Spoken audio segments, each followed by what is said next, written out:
ओम यतः सर्वाणि भूतानि प्रतिभान्ति स्थितानि च यत्रैव वसममयान्ति तस्मै सत्यात्मने नमः। ज्ञाता ज्ञानं तथा ज्ञेयम् द्रष्टा दर्शनदृश्यः कर्ता हेतुः क्रिया यस्मात् तस्मै ज्ञात्यात्मने नमः। स्फुरन्ति श्रीकरा यस्मात् आनंद सांबरे मनो सर्वेषां जीवनं तस्मै ब्रह्मानन्दात्मने नमः। ब्रह्मानन्दात्मने नमः।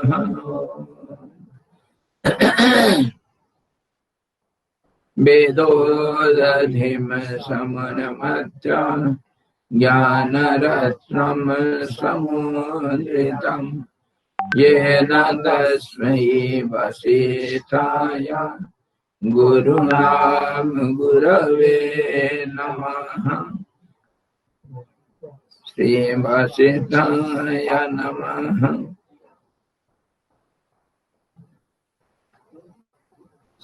सद्गुरु भगवान की जय। सच्चिदानंद भगवान की जय। सदा ब्रह्म की जय। सरस्वती महारानी की जय। जोगवशिष्ठ जी भगवान की जय।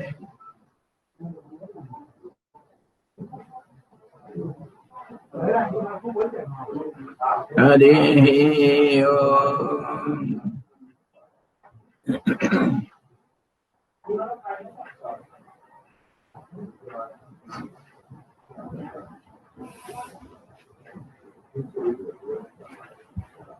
कल हम क्या विचार किए थे?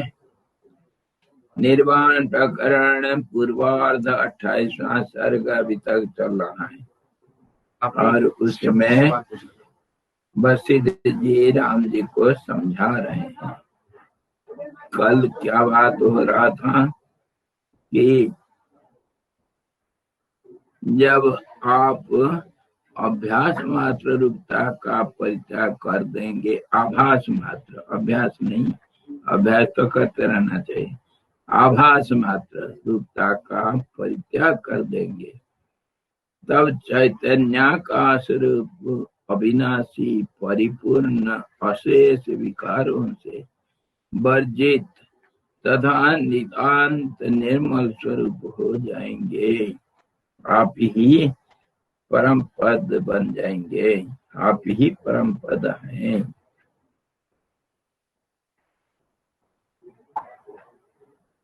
तो फिर क्या होगा? आप शांत हो जाएंगे। इसके ऊपर कल विचार करते करते कल यही कहे थे कि आभास रूप को त्याग देना और जो सच्चाई है उसको ग्रहण करना। वो सच्चाई कैसा है? चैतन्य आकाश रूप है, चेतना आकाश, और अविनाशी है, उसका विनाश कभी नहीं, सनातन पद है, परिपूर्ण है, उसमें अधूरापना दिखता नहीं, और सारे विकारों से रहित है, और नितांत निर्मल पद है। निर्मल पद जिसमें कोई विकार नहीं, स्वतः निष्कलंक, निर्मल, परम पवित्र, पावन पद, ऐसा तुम हो जाओगे। कल क्या सवाल था? कल स्वामी जी आपने ये बोला था कि एक तरफ हम बोलते हैं कि हम अभ्यास करते रहें, अभ्यास करते रहो, सब छोड़ दीजिए। हाँ, इधर कहते हैं कल यहाँ पर हमारा गाड़ी रुक गई थी कि आप तो हमेशा बोलते हो अभ्यास को छोड़ना नहीं, रेगुलरिटी, कंटिन्यूटी, मतलब निरंतरता बहुत जरूरी है, जिसमें बिल्कुल अभ्यास में भेद ना हो, अभ्यास में कभी कमी ना आवे, कहीं बीच में बाधा न पड़े। अभ्यास निरंतर होना चाहिए, 24 घंटा अभ्यास होना चाहिए। क्या कोई 24 घंटा ध्यान कर सकता है? नहीं। तो 24 घंटा ध्यान करना पहले तो आसान नहीं है, पर धीरे धीरे जैसे आगे बढ़ेंगे तो सहज हो जाता है। 24 घंटा कर सकते हो ध्यान। सुसुप्ति, निद्रा सब हाँ, निद्रा सुसुप्ति में और स्वप्न में और हमारे जैसे अभी जो जागृत अवस्था है, सब स्थिति में आप अखंड भजन कर सकते हैं, अखंड भजन। इसीलिए तो हमारे अखंड रामायण पाठ करते हैं, अखंड जप करते हैं, अखंड दीप जलाते हैं। अखंड होना चाहिए, उसके बीच में कोई बाधा नहीं पड़ना चाहिए। तो 24 घंटा भजन कैसे होगा? कोई तो 24 घंटा भजन ही आखिर में स्थिरता में पहुंचा देगा। इसीलिए दोनों एक दूसरे का परिपूरक है। निरंतर काम करना मतलब निरंतर अखंड रूप से कर्म करते रहोगे तो नैष्कर्म्य में सिद्धि प्राप्त होगा। वो वहां जा करके पहुंचा देगा तुमको।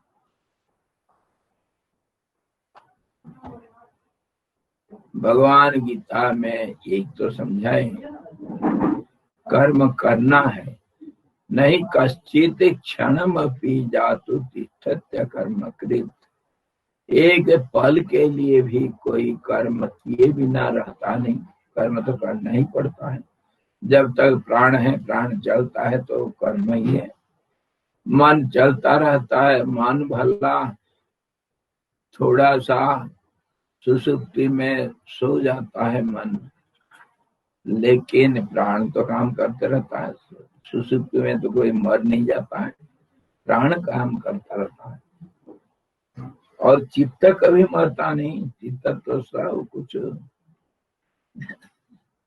सब समय में सब कुछ करता रहता है। तो फिर इसको जब कर्म करना ही है तो कर्म करना अनिवार्य है, इसके बिना तो कोई रह नहीं सकता है। तो जब कर्म करना तो अकर्म कैसे होगा? तो कर्म को अकर्म में बदलने का तरीका गीता में बताया ना। गीता में बताया कर्म कैसे अकर्म में बदल जाएगा। सारे कर्म करो और उसको हर पल में अकर्म में बदलते जाओ। भगवान के नाम पे भगवान को समर्पित करते जाओ। भगवान जत करोसी जदस्नसी जज्जुहोसी ददासी जत जत तपस्यसी कौन्तेय तत्कुरु स्वमदर्पणम्।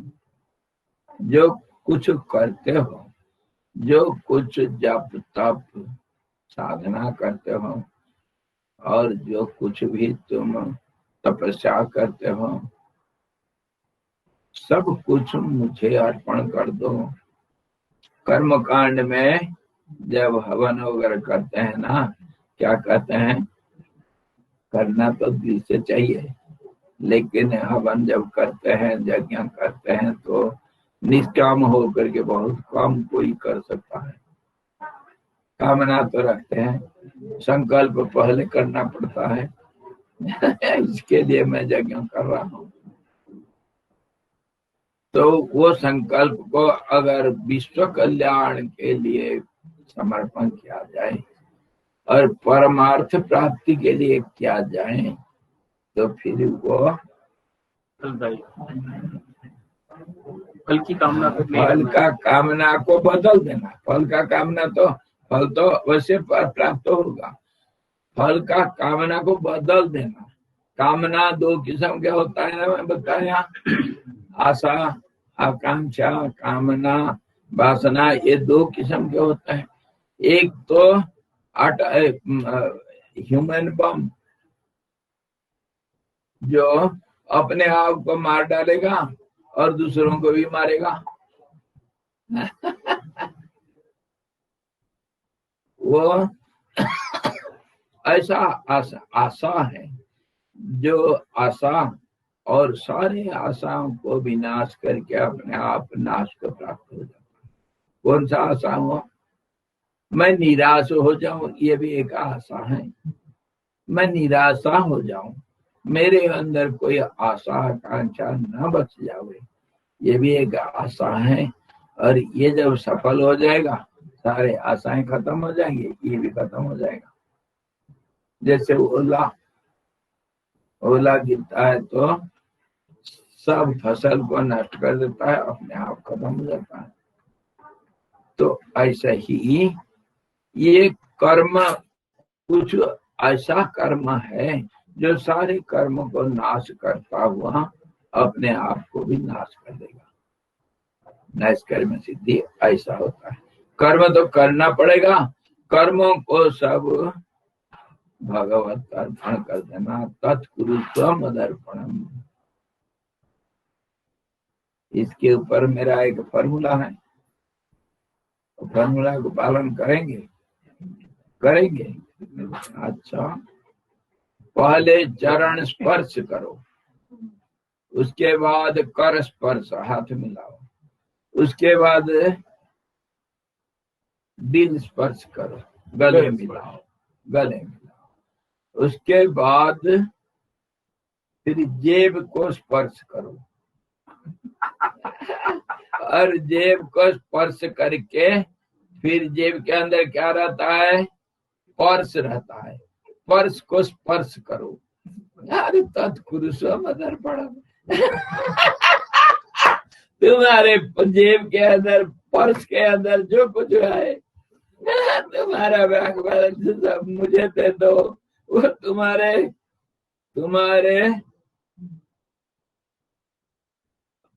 धन तो कमाने में दुख है, रखने में दुख है, खर्चा करने में दुख है, सब जगह पर दुख है। इसीलिए उसको तुम मुझे दे दो। भगवान ने यही कहा, मैं कह दिया तो कौन सी बड़ी बात होगी।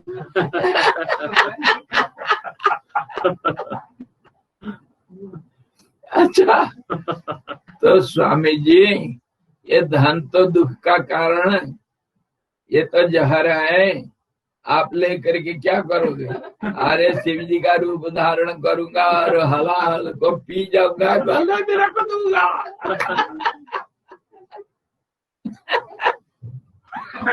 फिक्स्ड डिपॉजिट कर दूंगा।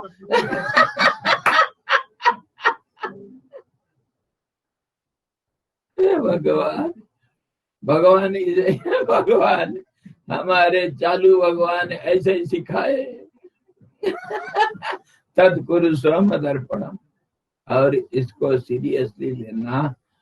कर्म को अकर्म में ऐसे ही बदलते हैं। जो कुछ करते हो, अगर भगवत समर्पण करोगे तो वह पूजा हो जाता है, भगवान का पूजा हो जाता है। यज्ञ में क्या करते हैं?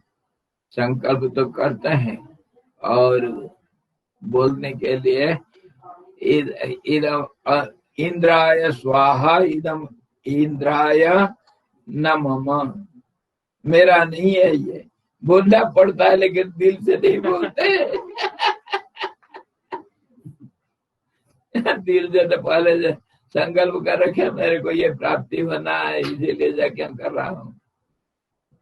अश्वमेध यज्ञ और राजस्व यज्ञ वगैरह चक्रवर्ती सम्राट सब करते हैं।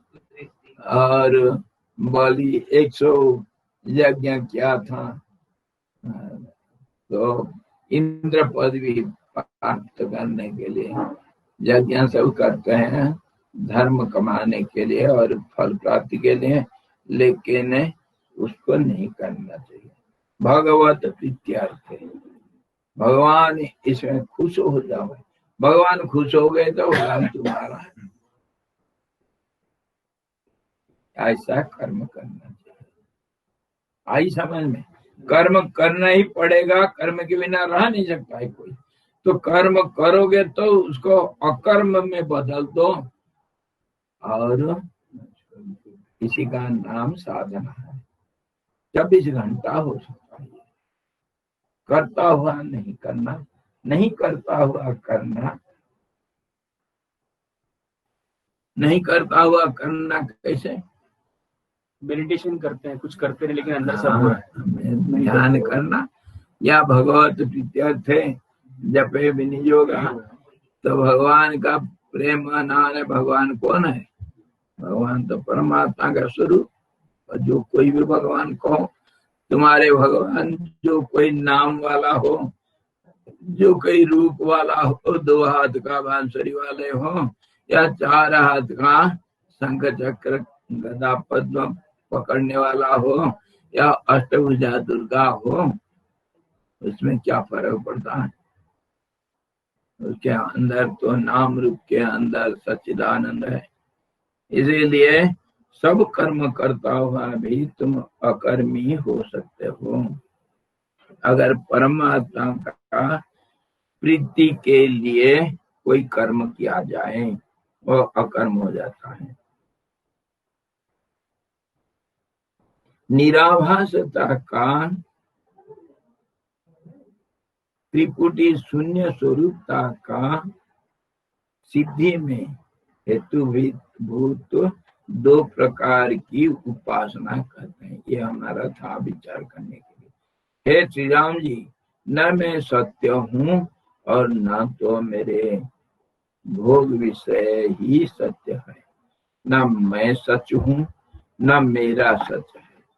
इस प्रकार अच्छी तरह भावना करने पर वह निरर्थक जगत रूपी आडंबर अनर्थ के लिए प्रतीत नहीं होता, इसका सही अर्थ निकल जाता है।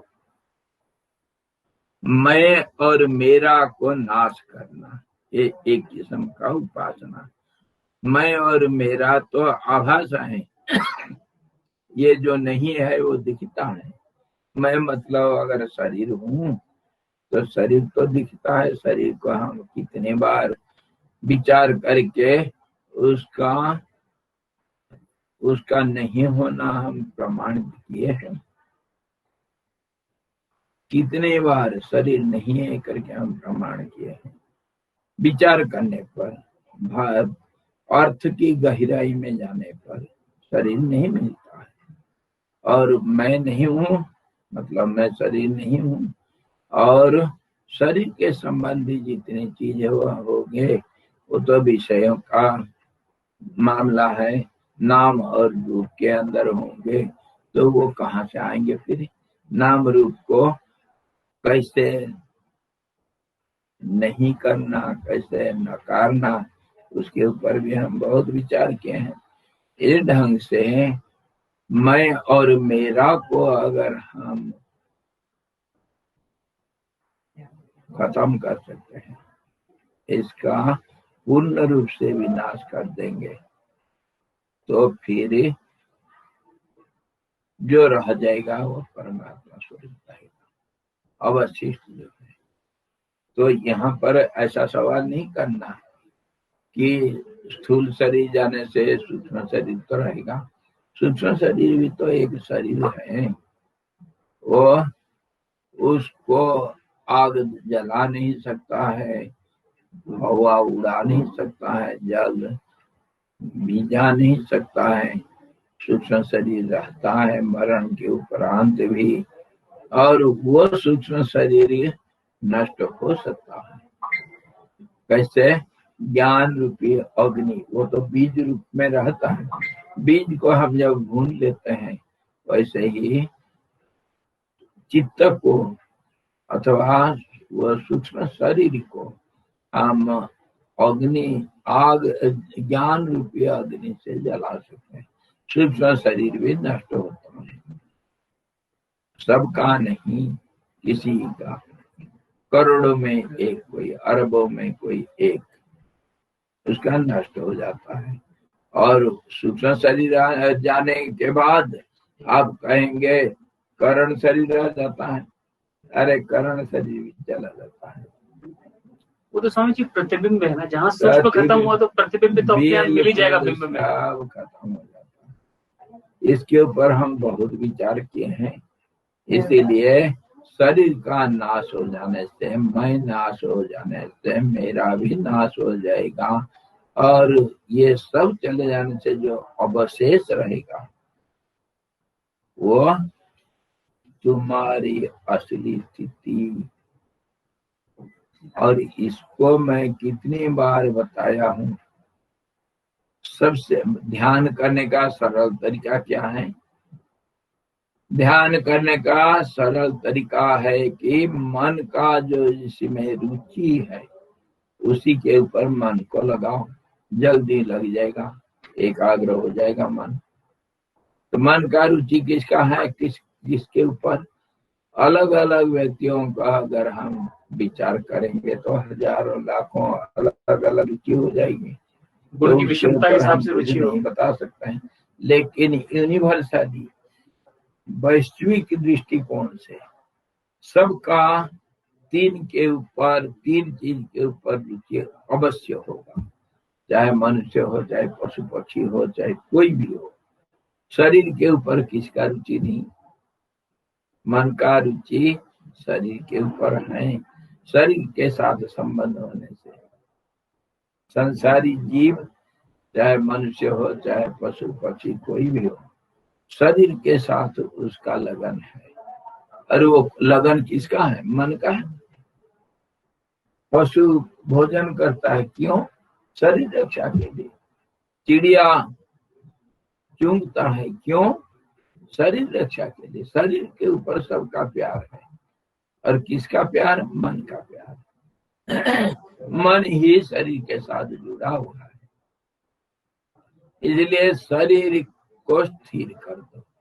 इसी के ऊपर तो योग शास्त्र में कहा, शरीर आसन पहले चाहिए, आसन सिद्धि चाहिए।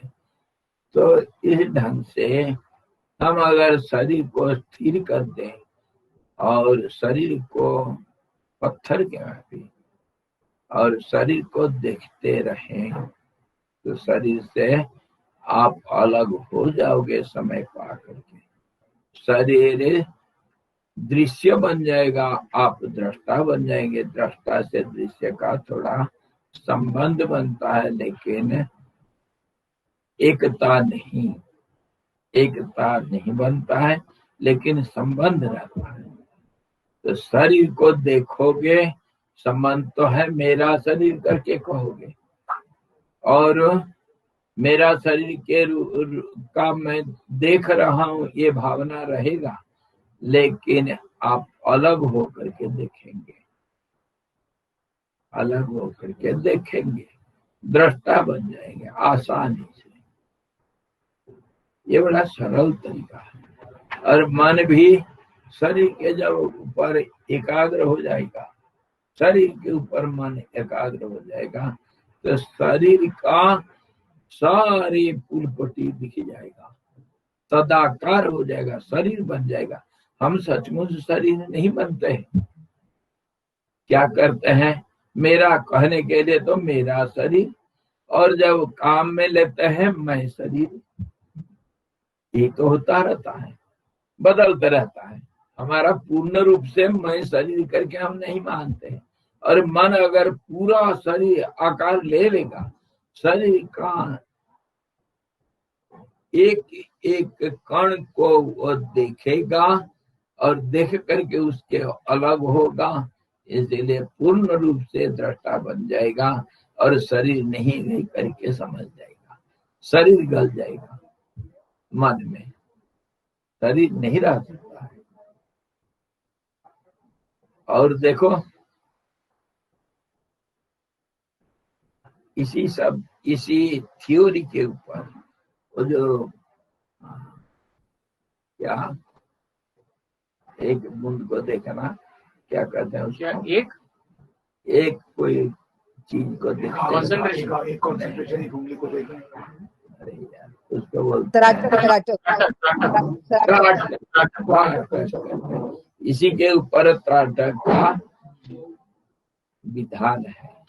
जिसको देखोगे वो तुम उसके स्वरूप बन जाओगे, उसका पूर्ण ज्ञान हो जाएगा, उसका नाम रूप गायब हो जाएगा। और इसी थ्योरी के ऊपर योग शास्त्र में संयम का विधान है। जब मन एकाग्र हो जाने के बाद ध्यान करने में समर्थ हो जाते हैं योगी लोग, तो फिर वो एक कोई वस्तु के ऊपर संयम करते, मतलब समाधि लगाते हैं। सूर्य के ऊपर संयम करोगे तो ग्रह नक्षत्र सृष्टि का सारा पुलपटी मालूम हो जाएगा, सारे पुलपटी मालूम हो जाएगा। चंद्र के ऊपर, नक्षत्र के ऊपर, किसी के ऊपर संयम किया जा सकता है। योगी लोग ऐसे ही तो सर्वज्ञ होते हैं, सब कुछ मालूम हो जाएगा, नाम रूप मिल जाएगा, और जो सर्वव्यापक सच्चिदानंद रूप आप हो जाएंगे। और फिर क्या होगा, सर्वद्रष्टा मतलब कुछ नहीं देखता है, अपने को देखेगा। समग्र और एकाग्र दोनों चीज एक ही हो जाएगा। सब कुछ मेरे में समा जाएगा, मैं ही सब कुछ। तो वो जो नकली मैं था वो असली मैं में बदल जाएगा। असली मैं, नकली मैं बदल जाएगा। और फिर दूसरा प्राण, उसी के ऊपर विपासना है। प्राण सबको प्यारा है, कोई मरना नहीं चाहता है, और वो प्राण का शरीर के साथ संबंध है। इसलिए शरीर स्थिर कर दो, अथवा प्राण को स्थिर कर लोगे तो शरीर अपने आप स्थिर हो जाएगा, अपने आप। मैं कहा था ना, ये त्रिकोणीय शक्ति हमेशा काम करता है, शरीर, प्राण और मन। मन प्राण के साथ अनन्य संपर्क रखता है, संबंध रखता है, और शरीर के साथ भी अनन्य संबंध रखता है। शरीर भी प्राण और मन के साथ संबंध रखता है, प्राण भी मन और शरीर के साथ संबंध रखता है व्यक्ति का। तो इस रूप से किसी एक को अगर स्थिर कर दिया जाए तो दूसरे दोनों स्थिर हो जाएंगे। मन को स्थिर करना कठिन है, प्राण को स्थिर करना थोड़ा सा उससे आसान है, और प्राण से शरीर को स्थिर करना आसान है, क्योंकि शरीर तो स्थूल चीज है। इसलिए बढ़ जाओ और आंख बंद करके अंतर्दृष्टि से शरीर को देखते जाओ, मानसिक रूप से शरीर को देखते रहो। बहुत शीघ्र सफलता मिलेगी, बहुत शीघ्र। अरे आधा घंटा के अंदर आपको पता चल जाएगा क्या हो रहा। और अगर इसको लगातार कोई करे गारंटी के साथ, हाँ जी गारंटी के साथ, 50,000 रखो, मैं तुमको 1 घंटा के अंदर आपका ज्ञान दे दूंगा।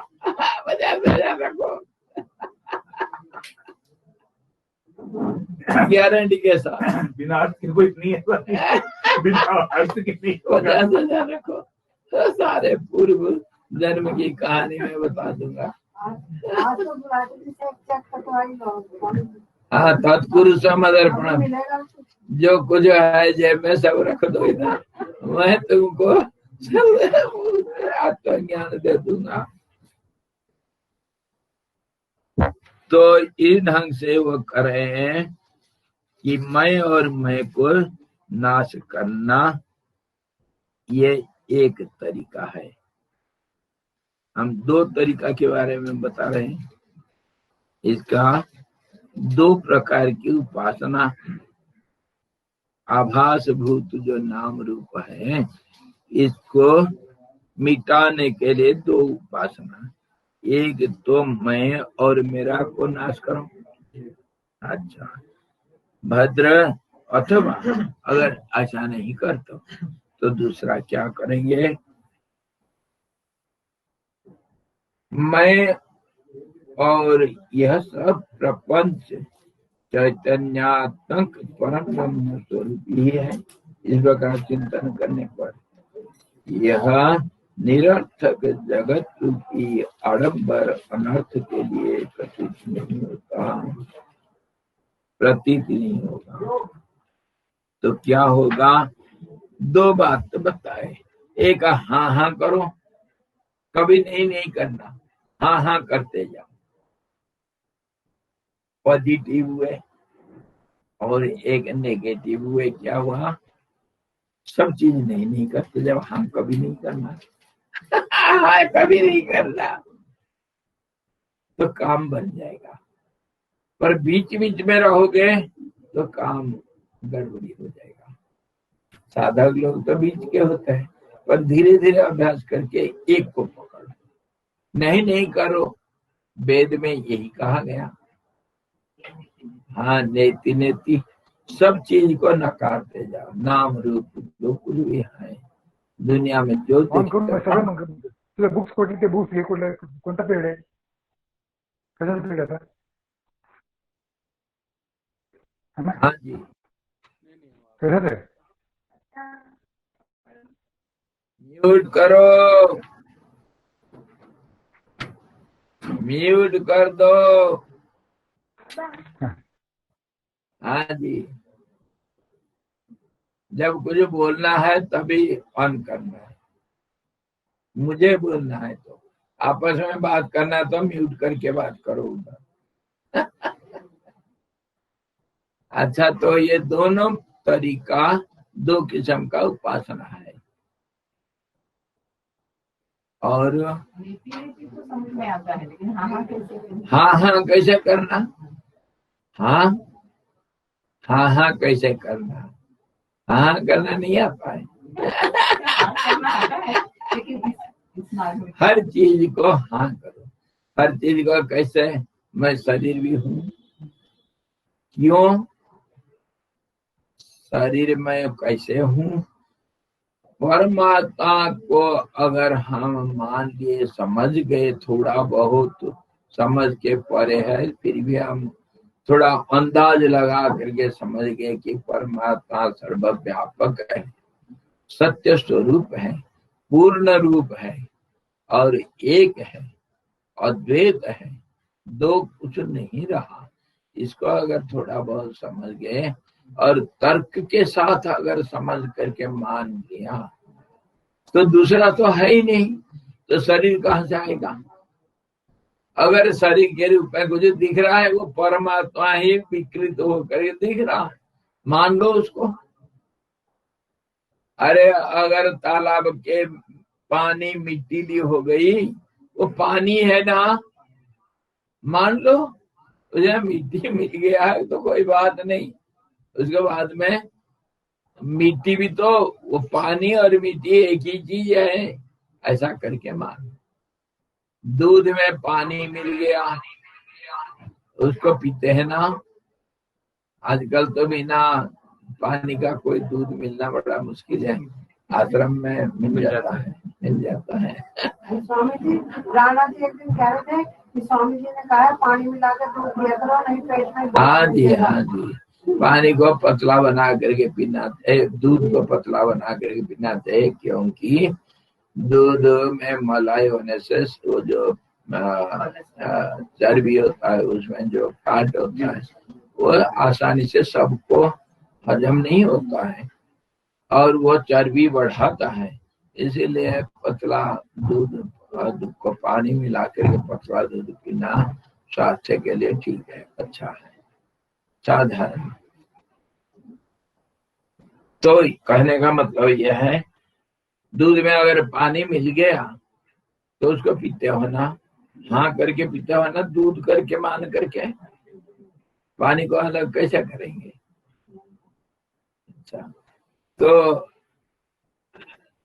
इसी ढंग से शरीर को भी मान लो, शरीर उसके बिना नहीं है। मैं कहा 5 चीज का मिश्रण है ये दुनिया। एक तो पंचभूतों का मिश्रण है और पंचीकरण हो करके दुनिया प्रपंच बना, और दूसरी चीज भी है। दूसरी कैसे है?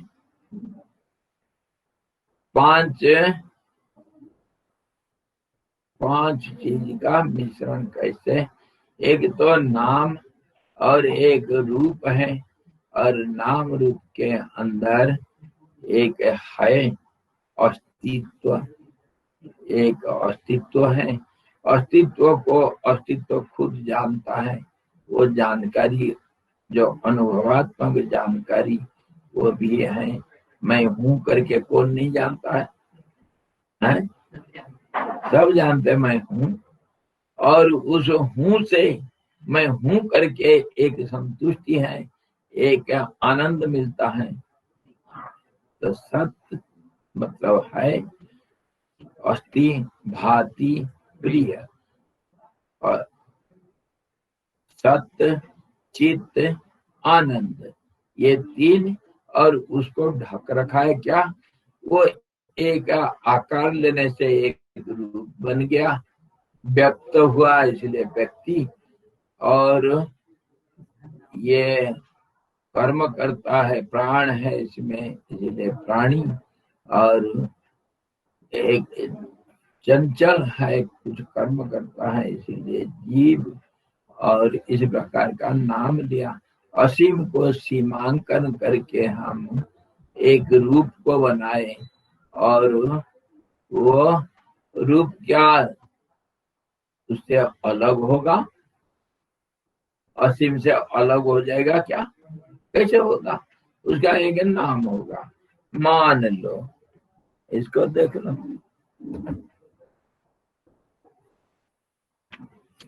ये मान लो असीम है।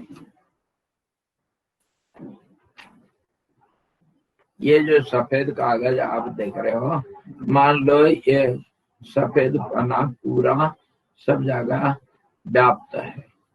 इसको अगर मैं सीमांकन करता हूं तो ये देखो क्या हो गया? एक रेखा दिखाई दे रहा है। इसमें दिख रहा है, सबको दिख रहा है ना? तो एक रेखा दिख रहा है। ये जो असीम सफेद पना था, कागज पना था, उसमें एक नीला रेखा दिखाई दे रहा है। तो रेखा क्यों है?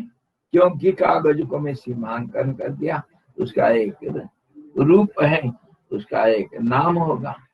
क्या ये रेखा के पीछे कागज नहीं है? तो रेखा और कागज में भेद क्या है? कागज के अंदर ही रेखा है, रेखा के पीछे कागज मौजूद है, कागज कहीं नहीं गया। और ये रेखा से आप कागज को देख नहीं पा रहे हैं। यही है ब्रह्म, यही है दुनिया। और इसी के वजह से नाम रूप में फंस जाते हो। उसके पीछे जो बैकग्राउंड है, उसका जो पर्दा पीछे है, जिसके ऊपर ये रेखा आधारित है, वो आधार, सब का आधार जो है उसको हम भूल जाते हैं नाम रूप के कारण। इसी ढंग से जब विचार कर पाएंगे, जो कुछ नाम रूप है उसको स्वीकार कर लो। सबके पीछे एक ही है, सबका मालिक एक है, सबके पीछे वो बैठा है। जब आप ड्रामा देखते हो, पर्दा के पीछे कोई डायरेक्टर तो प्रॉम्प्टिंग करता है ना? नहीं, उसको कौन देखता है? कोई नहीं देखता है, पर्दा के पीछे है। बट पता है सबको भी डायरेक्टर, सबको पता है। हाँ, मैं हूं करके सबको मालूम है, कोई नहीं कहता है कि मैं नहीं हूँ। इसी ढंग से अगर विचार करोगे, जो कुछ सामने आया उसको मान लो भगवान, तभी तो हम कहते हैं घट घटवासी, और अंतर्यामी है। अंतर्यामी होने से सबके अंदर बैठा है। वासुदेव सर्वेषां हृदये वसतीति वासुदेव वासम ददाति, सबको अंदर बैठाता है, इसलिए वासुदेव है। और वासम करोति, सबके अंदर बैठा हुआ है, इसलिए ओतप्रोत है। जैसे ये सारे चीज को हम कागज कह सकते हैं, सब चीज ये कागज ही मात्र है, नाम रूप इसी के अंदर समाहित है। आप देख रहे हैं क्या, ये दीवार देख रहे हैं ना, दीवार के अंदर, ईंट के अंदर क्या दीवार नहीं नहीं है क्या? दीवार भी ईंट के अंदर भी है, चूना के अंदर है, सीमेंट के अंदर है, सबके अंदर दीवार है। ऐसे ही आकाश जैसे है, आकाश सबके अंदर है, सर्वगत है। पानी के अंदर आकाश है, अग्नि के अंदर आकाश है, वायु के अंदर आकाश है। तो सबको आकाश मान लेने में नुकसान क्या, सबको मान लो। इस ढंग से सब कुछ वासुदेव सर्वमिति समाहता सुदुर्लभ। वासुदेव वासुदेव वासुदेव वासुदेव जब करते रहो, वासुदेव का अर्थ के साथ। अर्थ क्या है कि सबके अंदर बैठा है और सब उसके अंदर बैठा है। जैसे आकाश के अंदर सब है और सबके अंदर आकाश है। आकाश से वो सूक्ष्म होने से सबके अंदर घुस जाएगा। और भी वेद का वचन को अगर हम मान लेंगे, तद सृष्ट्वा तद अनुविशत, उसके अंदर घुस जाता है। एक नाम रूप को पैदा तो किया और उसके अंदर समाहित हुआ। पैदा करना मतलब असीम को सीमांकन किया, इस ढंग से असीम सीमित हुआ। तो असीम को जब स्वीकार करते हो, सीमा को क्यों नहीं स्वीकार करोगे? मेरा ये आश्रम है, ये मेरा आश्रम है, तो मेरा आश्रम का कोई सीमा तो होगा, तभी तो मेरा आश्रम कहता हूं मैं। सीमा है, कितना सीमा है? जहां तक बाउंड्री वाल है, दीवार लगा रखे हैं, ये इतना मेरा है। इसके बाद क्या है? मेरा नहीं है। मेरा नहीं होने पर भी क्या गणेशपुर गांव का नहीं है वो? अगर बड़ा को पकड़ लेंगे तो बड़े के अंदर सब समा जाते हैं। बड़ा को पकड़ेंगे अगर, गणेशपुर के अंदर मेरा आश्रम है, इसलिए गणेशपुर कहने से आश्रम समझा जाएगा। जितने घर है गणेशपुर गांव में, जितने परिवार है, सब गणेशपुर के हैं। ये ढंग से हम सबको ग्रहण कर सकते हैं। और कैसे?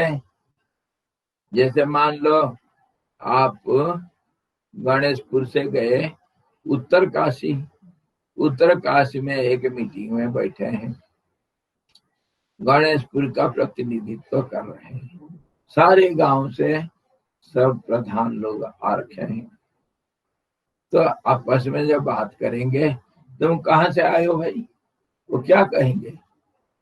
मैं अमुक गांव से आया हूँ, मैं गणेशपुर से आया हूँ, मैं नैताला से आया हूँ, मैं भटवाड़ी से आया हूँ, मैं दिखोली से आया हूँ, मैं मनेरी से आया हूँ, ऐसा बोलेंगे ना। अच्छा, आप उत्तर काशी छोड़ के चल दिए, देहरादून में बैठे हैं, जहाँ स्टेट गवर्नमेंट है, पूरा प्रांत का सरकार जहाँ है, वहाँ कोई सब जिलाओं के जिला मजिस्ट्रेटों का एक मीटिंग हो रहा है। वहाँ आपस में कोई चीज को पहचानते नहीं होंगे, तो अगर आपस में पूछेंगे तो क्या वो गांव का नाम लेंगे? मैं अमुक गांव से आया हूँ, वो गांव का नाम मिट जाएगा। और मैं उत्तरकाशी का जिला का मजिस्ट्रेट, उत्तरकाशी का। वो कहेगा मैं चमोली का हूँ, मैं वो रुद्रप्रयाग का, मैं हरिद्वार का, मैं अमुक जिला का हूँ, ऐसा बोलेंगे, है ना। अब गांव और वो आश्रम का सीमा कहाँ मिट गया, कोई नहीं सोचता, वो मिट चुका है। अच्छा ठीक है, फिर दिल्ली में कोई मीटिंग हो रहा है चीफ मिनिस्टरों का, तो जब प्रधानमंत्री मोदी जी पूछेंगे तुम कहाँ से आए हो, क्या हमारा चीफ मिनिस्टर कहेंगे मैं उत्तरकाशी के गणेशपुर गांव से आया हूँ। पर वो तो है किसी गांव का, गांव में कोई मोहल्ला में शहर के अथवा कोई गांव में तो पैदा जरूर होंगे, तो उसको बताएंगे क्या वो कहेंगे मैं उत्तराखंड के मुख्यमंत्री हूँ, ऐसा कह करके परिचय देंगे। उस परिचय में वो गांव कहाँ मिट गया, अपना गांव। छोटा मेरा गांव, छोटा मेरे गांव है, छोटा उसका नाम है, भूगोल के पोथी के पन्ने में भले नाम तरह तो उसका नहीं है तो गांव, पर वो मिट गया भूगोल के पोथी के जो पन्ने हैं, उसमें मेरा गांव का नाम कहीं नहीं आएगा। भारत के ज्योग्राफी में कहीं गणेशपुर गांव आएगा क्या? नहीं आ सकता है। धरती का मैप अगर लेंगे उसमें तुम्हारे गांव का जिक्र होगा। हाँ, गुगलू अगर लेंगे, गुलगुलू उसका बढ़ाते रहेंगे, कभी जल्दी के जाएगा। अच्छा, इसी ढंग से सबको हम स्वीकार करता हुआ सबको नकार सकते हैं। दोनों चीज एक ही है। वो कहने के लिए हम दो चीज कहते हैं, एक को छोड़ना छोड़ते जाओ, जब छोड़ोगे एक को, ये दो अंगुली है, ठीक है। इसको छोड़ दिया तुम तो क्या करोगे, इसको पकड़ना पड़ेगा तभी तो इसको छोड़ोगे, या कालिदास बनोगे। जिस टायरी में बैठा उसी का जड़ को काटोगे। इसको जब छोड़ते हो ना, इसको पकड़ने के बिना इसको नहीं छोड़ सकते। और इसको पकड़ना मतलब इसको छोड़ना जरूरी है, नहीं तो इसको नहीं पकड़ सकता। तो अगर ये द्वैत जगत में हम हैं, तो छोड़ना मतलब पकड़ना, पकड़ना मतलब छोड़ना, नहीं करना मतलब हाँ करना, हाँ करना मतलब नहीं करना। इसको समझना चाहिए। जैसे मान लो आप कहते हो ये रुपया का ये हेड है, क्या तेल को छोड़ करके हेड बोल सकते हो? कैसे बोलोगे? हेड है तो टेल भी है। इस ढंग से आप जो कुछ करते हो दोनों चलता रहता है। पहाड़ में मैं बताया ना, पहाड़ चढ़े, आप पहाड़ चढ़ रहे हो, 1000 फुट चढ़े तो 1000 फुट खड्डा भी है पास में, ऊंचाई 1000 फुट है तो 1000 फुट गहराई भी है, साथ साथ चलता है। आई समझ में? इसीलिए छोड़ना मतलब बोलने के लिए दो उपासना बताया गया। मुख्य रूप से हम छोड़ रहे हैं, गौण रूप से किसी को पकड़ रहे हैं। सब क्लासिक एग्जांपल है स्वामी जी, इसको पकड़ के जिंदगी भर चलना। हाँ, ये तो व्यवहारिक जिंदगी। 80% पास, 20% फेल। बिल्कुल। कोई बच्चा फर्स्ट डिवीजन और बिल्कुल डिस्टिंक्शन लेकर के पास किया है, तो 90% रख करके मतलब क्या हुआ? 90% रखा तो 10% तो नहीं रखाना। कैसे तुम मना कर सकते हो? फेल भी हुआ है। सही बात है। बोले 100% कोई नहीं रख ये सब सकता। क्लासिक एग्जाम्पल है स्वामी। और अगर जो कोई बच्चा फेल हो गया आपके नजर में, 13% रखा है, मतलब वो पास किया, 13% फेल हुआ, 87%। फेल पास दोनों साथ साथ चलते हैं। ऐसे ही सुख के अंदर दुख, दुख के अंदर सुख को जो देखेगा वो सुख दुख में विचलित नहीं होगा। ये तो विचारवान का मन होता है ऐसा, वो दोनों को इकट्ठा देखता है। हमारा आदत है एक चीज को देखना, दूसरे चीज को नजरअंदाज कर देना। जब आप ये रेखा को देख रहे थे, ये रेखा को जब देख रहे थे, क्या आप कागज को याद किए? मैं कहा क्या देख रहे हो? अब रेखा देख रहे हैं, कागज वो नहीं देख रहे हो क्या? लेकिन क्यों नहीं बोले? देखो आप क्या देख रहे हैं। इसीलिए मैं कहता हूँ पूर्ण दृष्टि होना चाहिए, ऑलराउंड विजन होना चाहिए, दृष्टिकोण पूर्ण होना चाहिए। इसीलिए परिक्रमा करते हैं। कितने बार बोलता हूँ, परिक्रमा करना मतलब पूरा दृष्टि होना चाहिए। 360 डिग्री 360 इंटू पावर 360, 360 का क्या 360 रेज टू 360। हाँ, 360 to the power 360 to the power 360 ऐसा चलता रहेगा। 360 मतलब ये गोल हुआ ना, सूर्य के चारों तरफ ये ग्रह हमारे कैसे घूमते हैं? 360 तो घूमते हैं। क्या एक ही वलय में कोई ऐसा घूमता तो कोई ऐसा घूमता, तो कोई ऐसा घुमा, तो कोई कैसे घुमा? तो 360 इंटू 360 घुमाना नहीं। बहुत कॉम्बिनेशन हो सकते हैं। हाँ जी। और वो आपस में वो कोना बनाते हैं या नहीं अपना अक्षय के साथ? 360 डिग्री कोने से देखो, पूरा देखो। देखो अब ये आप क्या देख रहे हो? तो स्वामी जी आप 15 डिग्री में भी देख नहीं पाते। ये क्या देख रहे हो भाई? बोलो बोलो, क्या देख रहे हो? पेपर ब्लैंक है तो पेपर बोलो। हाँ? क्या देख रहे हो? एक कागज देख रहे हो? मैं इस तरफ से कागज देख रहा हूँ, पीछे से भी उसकी कोई दृष्टि है, पीछे से एक लकीर है, उसके पीछे भी कागज है।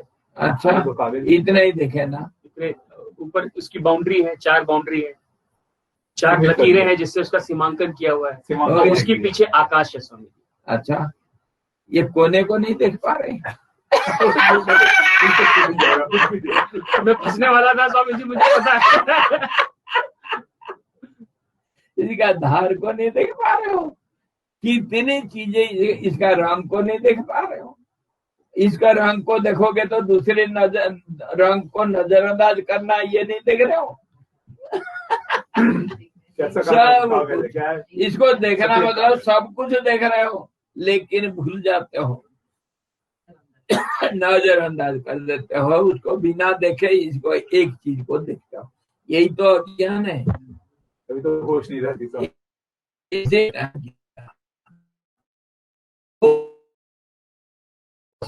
देखा गया कि नेति नेति एक को पकड़ लेने से, उसका आखिर सीमा में पहुंचने से वो दूसरे रूप भी हो जाता है।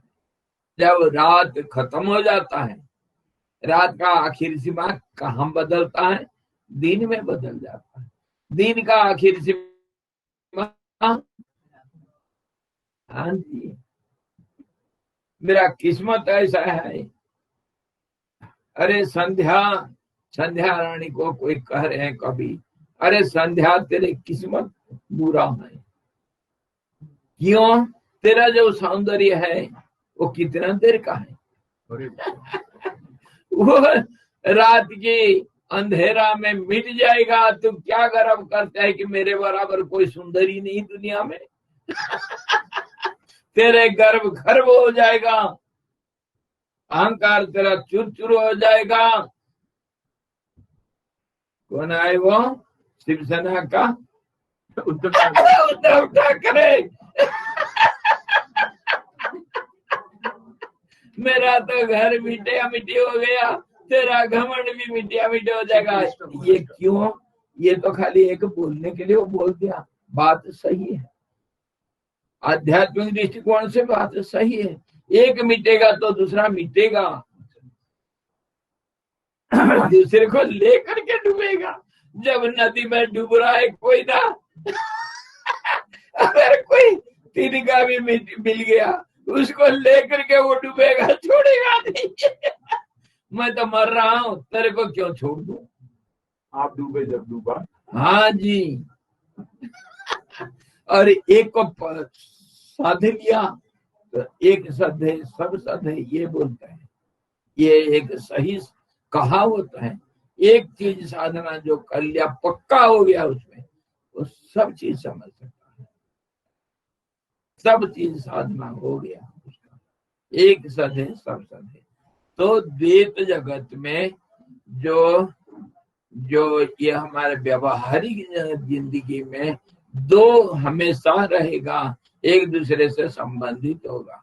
आज तुम मेरा दुश्मन है तो कल मित्र बनना पड़ेगा, और शत्रु है तो कितना 100% शत्रु कोई नहीं बन सकता है। 99% 99 बन सकते हो, वही स्थिति है। दुश्मन नहीं बन सकता सर। देखो ना चाइना हमारा क्या 100% बन रहा है, उधर बातचीत भी चल रहा है, बातचीत तो चली रही है। और क्या, तो दोस्ती भी है दुश्मनी है, दोनों को लेकर के दुनिया चलता है। दो से दुनिया है। इसको जो समझ गया वो शांत बैठ सकता है, उसका मन शांत होगा। और इसको कहते हैं ऑलराउंड विजन, संपूर्ण दृष्टि, समग्र दृष्टि, समग्र दृष्टि। तो इसी के अनुसार वो दो तो बता रहे हैं, एक नेगेटिव है एक पॉजिटिव है। नेति नेति करते जाओ, नेति नेति करना मतलब हाँ हाँ करना ही पड़ता है, और हाँ हाँ करते जाओ, सबको एक तरफ से स्वीकार करते जाओ तो दूसरे सब अपने आप अस्वीकार होते रहेंगे। अपने आप एक को पकड़ोगे तो दूसरा छूट जाएगा। तो कोशिश तो करो कुछ करने के लिए, खाली बैठ करके बोलते रहने से कुछ नहीं होता है। करो, कुछ कुछ करके दिखाओ। हे श्री राम जी, ये दोनों भी दर्शन सत्य रूप और आत्यंतिक सिद्धि देने वाले हैं। दोनों एक दूसरे में बदल जाते हैं। देखो,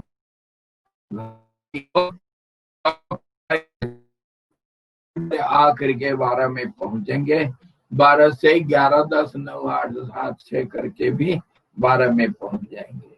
दोनों तरफ से जाओगे, चलो तो सही, चलोगे तब तो 12 में पहुंचेंगे। सरदार जी चलो, 12 बजेगा तुम्हारी। खाली बैठोगे तो कैसे 12 बजेगा यार? कुछ ना कुछ करके दिखाओ। तो वह आखिर में हम जो अभी विचार कर रहे थे उसी को वशिष्ठ जी भी स्वीकार करके बोल दिए, दोनों एक दूसरे का परिपूरक है, ये दोनों सिद्धि देने वाले हैं। और इसीलिए इन्हें दोनों में से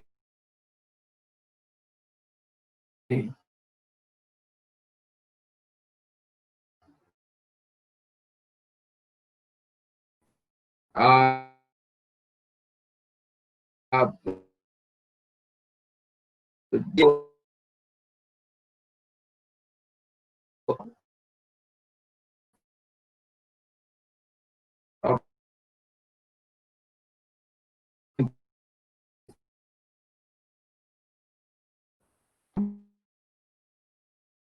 बस कर दो,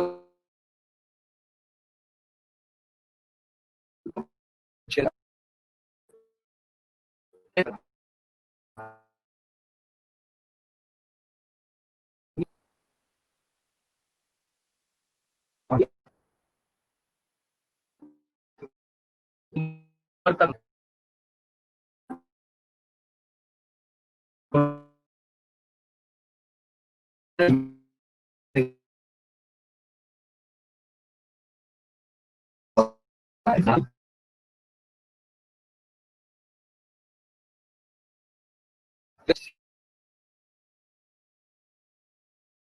सीमित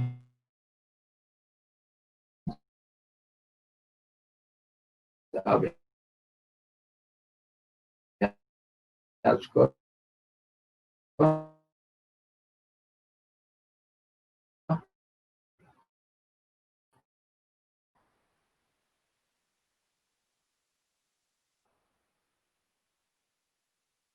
और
शुरू करेंगे, शुरू में बाधा आएगा, बाधा से फिर बाधा को निकालेंगे।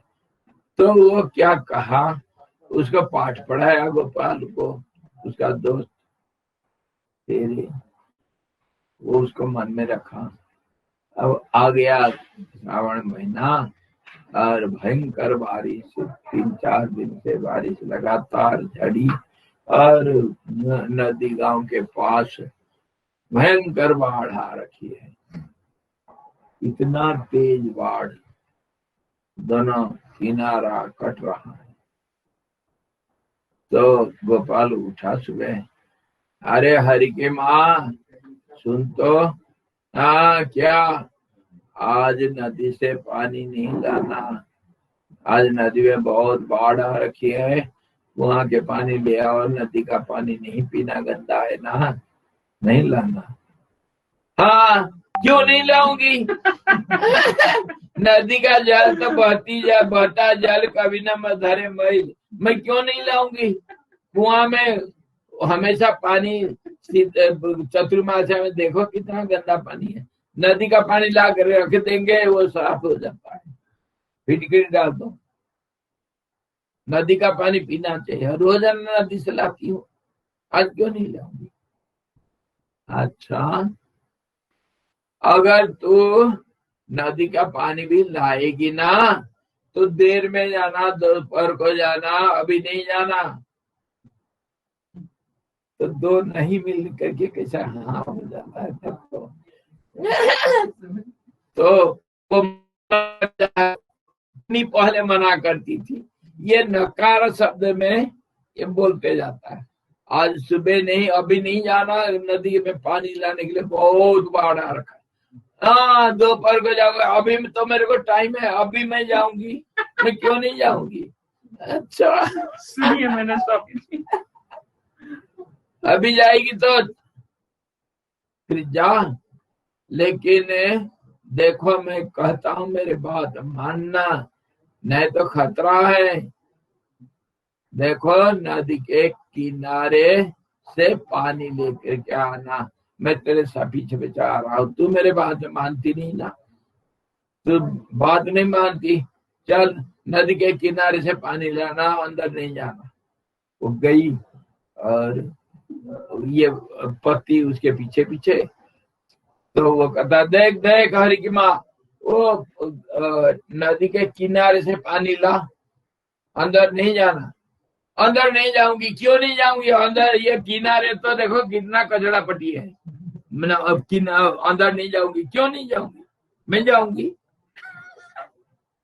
अरे जाना है अंदर तो घुटने तक जा, और आगे नहीं जाना, क्योंकि धार बड़ा तेज है।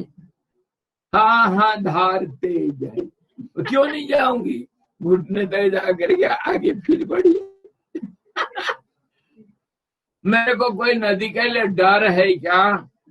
मैं तो तैरना जानती हूँ, और ये नदी तो हमारे घर की नदी है, सब कुछ मैं जानता हूँ।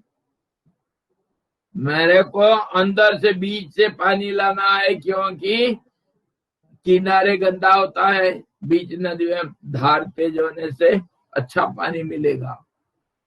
गई घुटने के, अरे घुटने के ऊपर अगर जा रही तो कमर तक नहीं जाना। क्यों नहीं जाऊंगी? जरूर जाऊंगी। अरे कमर तक हो गया, अभी आगे मत बढ़, नहीं तो फिर बह जाएगी। अरे बह जाऊंगी, मेरे को तो तैरना जानता हूं मैं, और आगे जाऊंगी। गई जा करके पानी इतना, अरे गले तक पानी आ गया, आगे मत बढ़। क्यों नहीं बढ़ूंगी? मैं जाऊंगी आगे, उसका आदत पड़ा है, मैं जाऊंगी। जा करके अरे नाक तक पानी आ गया, और आगे मत जा, मत जा मेरी प्यारी, मत जा। मैं जाऊंगी जाऊंगी जाऊंगी करके गई आगे। फिर जाती गई है, गई। कपाल खुश होकर के आया घर। दोस्त के पास, आ जाओ भाई, आ जाओ, भंडारा करेंगे। काम बन गया, बेटा भी थे। उसका दोस्त कहता तू क्यों मर रहा था? अरे जिसको मरना था मरना तो ना। तेरी के बाधा सफलता की कुंजी है। जितना मना करोगे उतना आगे नहीं जाओगी। क्यों नहीं जाओगी? जाओगी। तो ये प्रकृति का नियम है, नहीं करने से एक घर्षण होता है, उससे एक आग जगता है, वो उसको और प्रेरणा देता है। आप कुछ करना चाहते हैं, नहीं हुआ तो घर्षण हुआ ना, एक दूसरे से टकराए तो वो जो उससे जो ताप बनता है वो और जोश ला देता है। इसीलिए न्यूटन या कौन एडिसन कौन बोला, I have not failed 1000 times but I have successfully found out 1000 ways which never work। 1000 बार मैं असफलता को प्राप्त नहीं किया हूँ, 1000 बार वो फेल हो गया। तो कहता है 1000 बार मैं फेल नहीं हुआ हूँ, 1000 बार मैं उस रास्ता को, उस प्रयास को देखा, सफलता पूर्वक देखा जो मेरा काम का नहीं। तभी तो ये आपको समझ में आएगा कि इस रास्ता में मत चलो, इसमें जो बाधा आ रहा है, जाना तो है लेकिन इस रास्ता में बाधा आ रहा है, और बाधा के अंदर क्या होता है देखो, इसका फिलोसफी समझो। हर समस्या आता है अपने अंदर समाधान को छिपा करके। प्रश्न के अंदर उत्तर निहित है, हर प्रश्न के अंदर उत्तर छिपा हुआ है। प्रश्न एक समस्या है, समस्या के अंदर समाधान छिपा हुआ है। प्रश्न कहाँ से आता है? उत्तर को पहले जो देख सकता है, उत्तर को जो जानता है, वही उत्तर से प्रश्नों को बनाता है। हाँ, टीचर लोग क्या करते हैं, पहले समाधान है उसके बाद प्रश्न बनता है। इसलिए प्रश्न के अंदर उत्तर है। प्रश्न को समझो अच्छी तरह। अगर पहला प्रश्न को अच्छी तरह समझ जाओगे तो उसमें सफलता अगर मिल गया तो आगे बढ़ने के लिए प्रेरणा मिलती है, आगे प्रमोशन भी हो जाता है आपका। छठे के परीक्षा पास कर लिया, देख लिया, समस्या का समाधान कर लिया, प्रश्नों का उत्तर दे दिया, तब तो 7वीं में आपको जाना अनुमति मिलेगा। नहीं तो जब तक छठे के पेपर हल नहीं किया 7वीं में नहीं जा सकते हो। और छठे के पेपर के अंदर 7वीं के लिए प्रेरणा भरा हुआ है। जो छठा पास नहीं किया वो 7वीं में क्या करेगा? इसीलिए आगे बढ़ने के पहले पीछे को अच्छी तरह सुधारो। आगे बढ़ने के पहले ये सफलता का बुनियाद कहा जाता है। असफलता जो है उस सफलता का बुनियाद है, उसी के ऊपर सफलता खड़ा होता है।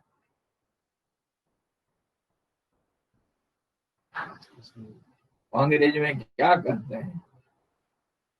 Failure is the key to stepping stone for success. उसके ऊपर पैर रखोगे तभी तो आगे बढ़ोगे। बाधा के अंदर भी तो बाध्य है। हाँ, आपको बाध्य करता आपका बाधा से बाध्य। इसीलिए गणेश जी सबके अंदर सबके पहला पूजनीय इसीलिए बनते हैं, विघ्न विनायक होने से। तभी तो उनका पहला पूजा करना से। प्रश्नों को समझ जाओ। गणेश जी जय हो। हम डर जाते हैं स्वामी जी। डरना नहीं, डर के आगे जीते हैं, डरना नहीं। तो इस ढंग से वो वशिष्ठ जी राम जी को ये बोलते हैं, राम जी दोनों एक दूसरे का परिपूरक हैं और दोनों एक रूप ही हैं।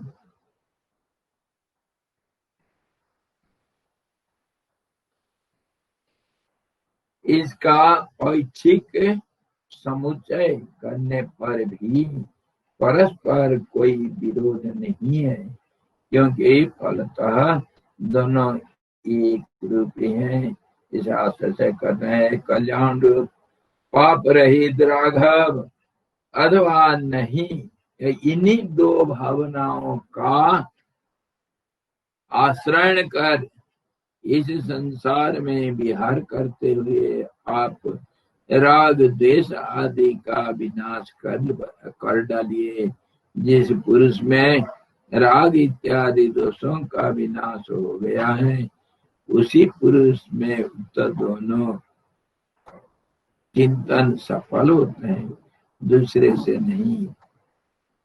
यह गुरु इत्यादि वाक्य से दिखलाया। कुछ करो, जो कुछ करोगे उसका फल अवश्य मिलेगा। अवश्य में वक्तव्यम शुभाशुभ कर्म फलम। तो जब चाय पी रहे थे एक चीज बता मेरे मन में आई। समझ लीजिए जो आपने तसर का कीड़ा बताया था जो निकलता है, तो वो तसर का कीड़ा जब प्यूपा से बाहर निकलता है बटरफ्लाई बन के, तो वो अपने पंख को कुछ फड़फड़ाता है। हाँ। उसके अंदर एक विस्कस फ्लूइड सा रहता है, वो चिपकने वाला। तो एक आदमी ने देखा कि वो बाहर निकल के ऐसे फड़फड़ा रहा है, तो आदमी ने वो कैंची से वो जो रेशे ऐसा जो फ्लूइड है टक से काट दिया। तो बटरफ्लाई उड़ी, थोड़ी देर में टक से नीचे गिर गया। तो दूसरे आदमी ने उसको आके बताया कि आपने इसको क्यों काट दिया? उसको बोला मुझे लगा वो परेशान और निकल नहीं पाते। बोलते नहीं, वो जो उसने अंदर जो फ्लूइड बना के रखा है और उससे वो फड़फड़ा रही है, वो उसको शक्ति देता है, उसके पंख मजबूत करता है। जब उसके पंख मजबूत हो जाते तो वो अपने आप उसको तोड़ के फ्लूइड को निकल जाती है। आपने उसकी जो ताकत है, आपने उसको मुसीबत समझ के काट दिया, वो आगे उड़ के उसके पंख उड़ गया, तो उसका ताकत के बिना वो उड़ गया। इसलिए बाधा आना सफलता का लक्षण है। इतने दिनों बाद स्वामी जी ये पॉइंट मेरे दिमाग में आगे ध्यान में रखूंगा साधना करते समय। कोई भी चिड़िया पहले गिरता है अंडे से, नीचे गिर जाता है, फिर उड़ने के लिए कोशिश करता है, फड़फड़ाता है, तब पंख में ताकत आता है।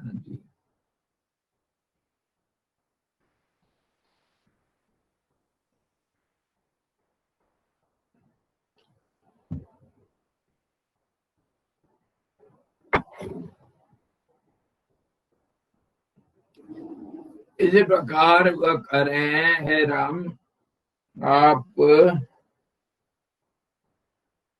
दो भावनाओं के अंदर से एक को आश्रय कर लो, नहीं को कर लो, अथवा हाँ को कर लो, अथवा दोनों के भी कर सकते हैं। दोनों भावना इकट्ठे उसी के अंदर हो सकता है जो दोनों को एक दृष्टि से देखता है, सबके अंदर नहीं हो सकता है। इसीलिए कोई अगर आप जैसे अपना रुचि के अनुसार इसको ग्रहण कर लो। दो किस्म का रास्ता बताया गया। प्रधान फलों के द्वारा राग आदि दोषों के विनाश की ही स्मृति करते हैं, स्तुति करते हैं। हे श्री राम जी, जो कुछ भी इस संसार में उत्तम वस्तु है और जो कुछ आकाश में या स्वर्ग में उत्तम वस्तु है, एकमात्र राग द्वेष आदि के विनाश से ही उन सबकी प्राप्ति हो जाती है। सब कुछ प्राप्ति, सकल कामना पूर्ण कैसा होगा, इसका गुरु बताते हैं। जो गुरु बताता है वो गुरु मतलब सीक्रेट, अंदर के रहस्य। हे श्री राम जी, जो कुछ भी संसार में उत्तम वस्तु है, संसार मतलब धरती, जल, आकाश, अग्नि, जो छुई ले लो सब पंचभूत। तो ये सारे दृश्य प्रपंच में कुछ भी चीज अगर है, उसको अगर तुम प्राप्त करना चाहते हो, जो उत्तम करके तुम मानते हो, जो प्राप्त करने के लिए राग द्वेष रहित तो होना जरूरी है। क्यों भाई, इसको क्यों कहा? राग द्वेष के बिना प्राप्त नहीं हो सकता, और राग है तो द्वेष होगा, द्वेष है तो राग होगा। मन स्थिर नहीं हो पाएगा, अस्थिर रहेगा, गांठे बहुत बन जाएंगे। ये क्यों कहा गया? और उत्तम वस्तु सब कुछ क्या राग रहित है संसार में? राग रहित द्वेष रहित हो सकता है कोई? द्वैत जगत है, प्रपंच जगत में, द्वैत जगत में। आप कैसे बोल दिए गुरुजी? हम तो चैलेंज करेंगे। कह रहे हो इस संसार में जो कुछ भी उत्तम वस्तु है, और ये कह रहे हैं कि आकाश में, धरती में, पाताल में, तीन भुवन में जो कुछ उत्तम वस्तु है, उसको राग द्वेष के त्याग के बिना तुम प्राप्त नहीं कर सकते हो। जबरदस्त बता रहे हैं, डिक्लेरेशन। समता वहीं से आएगी, राग द्वेष नहीं है तो क्या संसार में कोई उत्तम वस्तु ऐसा होगा जो राग द्वेष रहित, मतलब द्वैत रहित हो सकता है? अरे द्वैत का तो दुनिया है, तुम ढेंडुरा पीट रहे हो, करे द्वैत जगत है, दो से दुनिया है, हजारों बारों बोलते रहते हो। और त्रिपुटी से दुनिया हुआ, नाम रूप से दुनिया हुआ, द्वैत से दुनिया हुआ, बोलते रहे तो हजारों बार। और कहते हो उत्तम वस्तु इसमें राग द्वेष को त्याग करके बिना, द्वैत को त्याग के बिना तुम उत्तम वस्तु को प्राप्त नहीं कर सकते हो। पर द्वैत में उत्तम वस्तु है, ये द्वैत में तो ये रहेगा, इसको त्याग कैसे करेंगे? द्वैत में फिर उत्तम वस्तु नहीं रहेगी। तो उत्तम और द्वैत में उत्तम वस्तु कैसे रहेगा? स्वामी जी तो वही है ना, कंपेयर तो करेंगे ना स्वामी जी, अच्छा है ये बुरा है। हाँ, कंपेयर किए बिना, एक को छोड़े बिना एक को पकड़ोगे कैसे? बट वो तो रिलेटिव कंपैरिजन। वैराग्य मतलब कैसा? वैराग्य कैसे आएगा? वैराग्य तो तभी तो आएगा। और द्वैत, ये राग द्वेष को छोड़ने से वैराग्य के बाद तो मिलेगा ना। वैराग्य का मतलब क्या है? एक को छोड़ के एक को पकड़ना, एक को तो पकड़ना पड़ेगा, एक को पकड़ेंगे ना। अच्छा, ये तो बातें बड़े बड़े करते हो तुम, लंबी चौड़ी है। क्या तुम समझते नहीं इतना? भैया गुरु जी आपसे नमस्कार है, आप वशिष्ठ जी हैं, सबसे श्रेष्ठ हैं। आपका बात को तो हम खंडन नहीं कर सकते हैं, लेकिन सवाल तो करेंगे ना। द्वैत जगत में कोई ऐसा हो सकता है क्या? उत्तम वस्तु जो राग द्वेष के परे हो ना, वो आजा हो ही नहीं सकता द्वैत में। वो रिलेटिवली हो सकता है उत्तम, लेकिन उत्तम नहीं हो सकता। हाँ, रिलेटिवली उत्तम होगा, अपेक्षाकृत एक दूसरे को तुलना करेंगे तो उत्तम होगा, लेकिन हाँ सबसे उत्तम नहीं होगा। यही बात आप हमको समझाए। तो वशिष्ठ जी बोलते हैं, एकांकिका कर रहा हूँ ना, इधर वशिष्ठ जी बन जाता हूँ तो इधर जलाराम भी बन जाता हूँ। कन्ना अर्जुन सवार।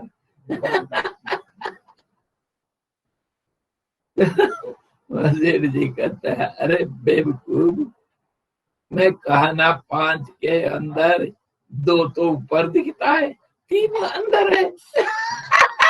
भूल गए, संसार के अंदर तो वो है, इसको भूल गए रे बुद्धू। मुझे सच में मैं ये बोलने वाला था, उत्तम वस्तु अंदर है, अनुत्तम जो है बेकार का चीज ऊपर है। छिलका को फेंको, रस को खाओ रे बुद्धू, यही तो कहता है। इसको समझ नहीं पा रहे अभी तक। स्वामी जी सच में मैं कहने वाला था, लेकिन मैं रुक गया। मैं बोला आपके आप सवाल कुछ और समझ गया, मैं आत्मा बोलने वाला था। हे भगवान, अरे दोनों बात हमेशा कहते हैं। अस्थि भासी प्रिय तो अंदर ही है। संसार के अंदर वो छिपा हुआ है, वो छिपा हुआ को ढूंढ निकालने का मतलब करे। उत्तम वस्तु अंदर है, अनुत्तम वस्तु बाहर है, छिलका बाहर है। हे राम, छिलका को, केला का छिलका को फेंक करके खाओ, छिलका के साथ निकालो। यही कहने का तात्पर्य है। राग द्वेष बाहर है, अंदर तो राग द्वेष रहित है। छिलका बाहर है, नाम रूप बाहर है, त्रिपुटी बाहर है, तेरा मेरा बाहर है, अंदर ये सब कुछ नहीं। रस हो वैसा, सब चीज का एक रस होता है, वो अंदर छिपा हुआ रहता है। जूस कैसे पीते हैं? फल को लाओ, छिलका को निकालो और उसको निचोड़ो, निचोड़ना है तभी तो रस निकलता है। और उसको तपाना तो अर्क निकलेगा, तुलसी अर्क निकलेगा, पुदीना अर्क निकलेगा। उसको तपाओ, रस को और तपाओ, उसका जो भाप को इकट्ठा करो डिस्टिलेशन में, हाँ जी, तब अर्क बनेगा। और तपाओ, तभी तो तपस्या करो। समझे? हाँ जी, इसके अंदर छिपा हुआ ढूंढो, जाहि ढूंढे ताहि पाई, वो सब बोला ना। जिसको ढूंढोगे तो मिलेगा। और इसके अंदर और एक रहस्य है, ये तो पाश्चात्य सभ्यता का दर्शन है। ढूंढो मिलेगा, ढूंढो मिलेगा। और हम क्या कहते हैं? छोड़ दो मिल जाएगा। आगे न भाई अमृतत्वम लभते, छोड़ दो मिल जाएगा। पाश्चात्य विज्ञान कहता है, दर्शन कहता है कि ढूंढो मिलेगा। दोनों एक दूसरे का परिपूरक, कोई किसी को हम नकार नहीं सकते हैं, किसी को हम कंडेम नहीं कर सकते हैं, लेकिन त्याग सबसे उत्तम मार्ग है। त्यागाद शांतिरनंतरम त्यागेन वै अमृतत्वम आस्थानसु। और त्यागाद सुखम अनंतरम, त्याग करते ही सुख मिलता है, अनंत सुख मिलेगा। और ढूंढोगे तो कठिनाई है, मिलेगा, कोई बात नहीं, ढूंढेगा तो मिलेगा। जितने सब उद्भावन किए हैं करके पाश्चात्य वैज्ञानिक लोग कहे, हम उद्भावन किए हैं। आधुनिक वैज्ञानिक लोग, पाश्चात्य वैज्ञानिक लोग जो कहे, वो ढूंढे और मिला। क्या वो पहले नहीं था? कैसे मिलेगा? जो पहले नहीं था उसको कैसे मिलेगा तुमको? ये सवाल कोई नहीं पूछा। और जो नहीं था उसको कैसे ढूंढ निकाला? जो था उसी को ढूंढ निकाला। तो इसको आविष्कार किए कहे बिना आप उद्भावन कैसे कहे? उद्भावन मतलब कह सकते हैं डिस्कवरी और इन्वेंशन में डिफरेंस है। हाँ, थोड़ा सा डिफरेंस। उत्भावन ऊपर मतलब प्रकट हुआ था पहले। हाँ जी, डिस्कवरी और इन्वेंशन, इन्वेंशन मतलब जो था उसको निकाले, और उसको जो था उसको ढूंढ करके तुम निकाले। और हमारे भारतीय वैज्ञानिक लोग, जिनका नाम ऋषि मुनि और दृष्टा, परम दृष्टा के नाम से हम जानते हैं, तो वो क्या करते हैं? वो त्याग से प्राप्त किए, ऊपर का फल का छिलका को त्याग कर दिए, रस को पा दिए। हरिओम हरिओम। तो फिर कल देखेंगे हम लड़ाई लड़ेंगे।